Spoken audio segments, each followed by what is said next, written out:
Hi అండి. ఈరోజు cabbage కూర చేస్తున్నానండి. ముందుగా మూగుడు పెట్టుకోవాలి. 3 స్పూన్ల ఆయిల్ వేసుకోవాలండి. ఆయిల్ వేసుకున్న తర్వాత పోపు దినుసులు వేసుకోవాలి. పోపు దినుసులు బాగా వేగాలండి. వేగిన తర్వాత కట్ చేసి పెట్టుకున్న ఉల్లిపాయలు పచ్చిమిరకాయలు వేసుకోవాలి. అవి కూడా వేగాలండి. కొంచెం సాల్ట్ వేసుకుని వేగించాలి. అవి వేగిన తర్వాత కట్ చేసి పెట్టుకున్న క్యాబేజీ కూడా వేసుకోవాలండి. ఇవి ఆయిల్లో బాగా వేయించుకోవాలండి. బాగుంటుంది, చాలా టేస్ట్ బాగుంటుంది. మూత పెట్టి మగ్గించాలండి. తర్వాత కొంచెం సాల్ట్ వేసుకోవాలి.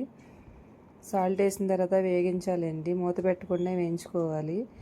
కొంచెం పసుపు, కొంచెం కారం వేసుకోవాలి. మూత పెట్టకుండా వేయించాలండి. అలాగే పొడి పుల్లాడుతూ వస్తుంది మూత పెట్టకుండా. కొంచెం మసాలా కూడా వేసుకోవాలండి. బాగుంటుంది మసాలా వేసుకుంటే, టేస్ట్ బాగుంటుందండి. అయిపోయిందండి క్యాబేజీ కూర. ఇలా చేస్తే చాలా బాగుంటుందండి. వేడి వేడి అన్నంలో వేడి వేడిగా వేసుకుని కూర పెట్టుకుని తింటే చాలా బాగుంటుంది. వేడి వేడి అన్నంలో వేడి వేడి కూర వేసుకుని తింటే బాగుంటుందండి. టేస్ట్ బాగుంటుంది. నచ్చితే మీరు కూడా ట్రై చేయండి. చాలా బాగా వస్తుంది.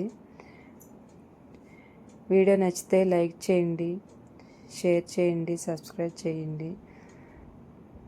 చాలా బాగుంటుందండి కూర.